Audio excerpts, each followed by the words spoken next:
Andy, you have spiders, and I'll try not to scream throughout the segment.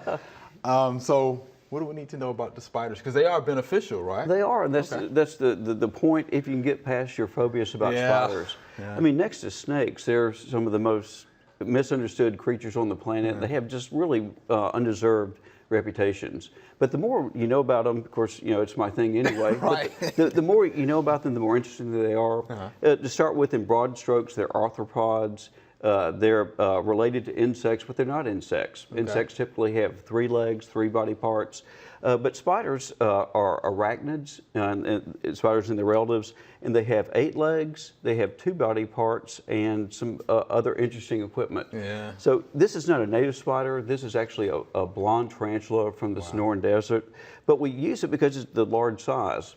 Our native spiders tend to live, most of them just live a single year, but their life cycles tend to, they live between 1 to 3 years. So this time of the year, they're kind of on the small side, and so it's very helpful to have live spiders that live longer. These tarantulas can live 5, 10, 20 years, and they're very long-lived. Wow. They're typically females. Most spiders are sexually dimorphic. In other words, there are very distinct differences between the males and females, and the females are larger and live longer, which is kind of a lesson there.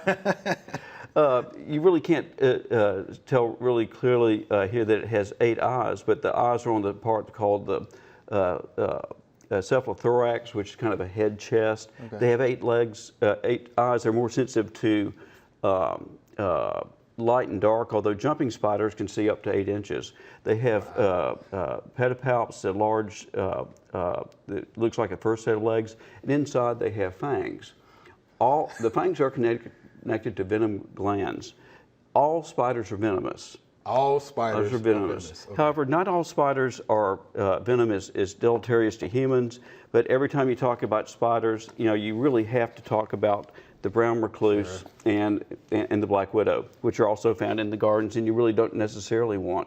The black widows are distinctive. They've got the hourglass marking and that sort of stuff.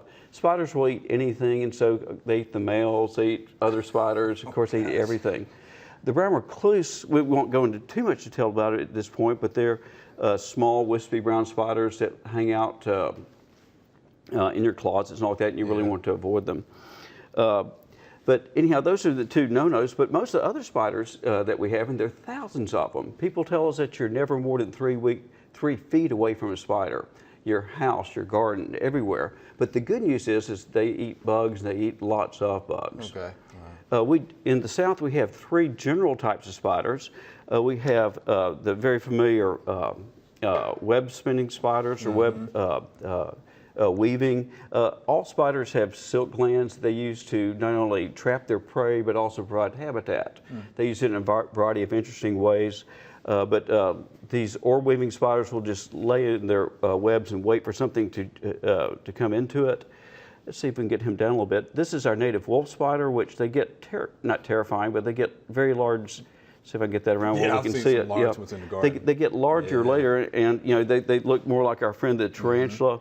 And this is so tiny you can't see it this time. This is a jumping spider that jumps around and grabs its prey. Another spider that a lot of people only find out by mistake, but are fairly common, are the crab-type spiders. The crab-type spiders have they look like little miniature crabs. Crabs are also arthropods, but they're crustaceans. So they're related, but not really the same thing. But you can see it's got its legs in a crab-like position. So anyhow, those are the 3 basic types of spiders. They eat and hunt differently. Like we talked about, these wait in flowers, and in the summer, some of them are beautiful. They're white, they're green, they're red, they're pink. They mimic the flowers, and they ambush and catch things in the flowers. Wow, so they mimic the flowers. Yeah, well, they mimic the colors of the flowers. And they just chill out, stay still, and they move with amazing speed. Now, they have a little bit better eyesight than some, but a lot of orb-weaving spiders just respond to motion. In fact, on the tarantulas, you know, they're known for the hair. The hair-like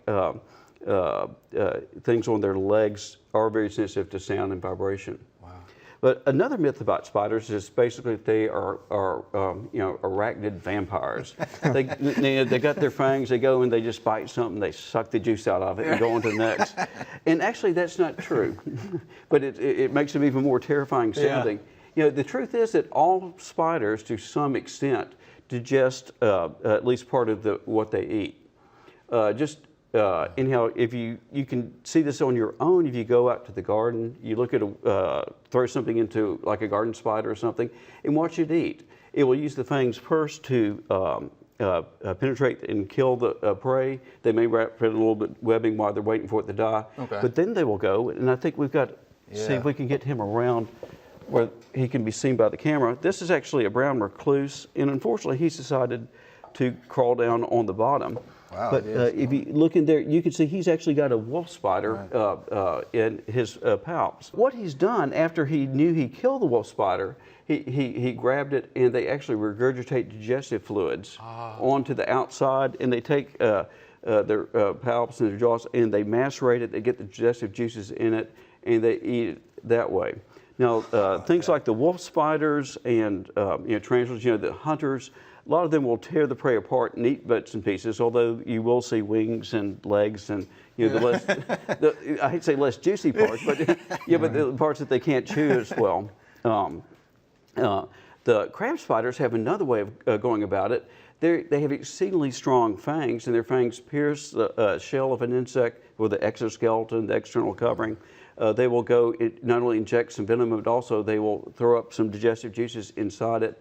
And so after it's dead, and it'll start digesting from the inside out, and they'll suck out the digestive, partially digestive stuff out of the inside. But anyhow, so that's how they eat, but what do they eat? They primarily eat bugs, and garden pests are among their favorite foods. There are some of the hunters will be specialists as far as diet, but almost any web-weaving spider will eat whatever goes into its web. The webs don't hurt the plant, so you want to attract them. You'll need to some tall plants for them to put their webs on. Also provide some mulching cover for these hunting insects to provide cover and go out and hunt and do their thing. Andy, that was great. We appreciate that. Thanks for watching the video. If you enjoyed it, please click the subscribe button below.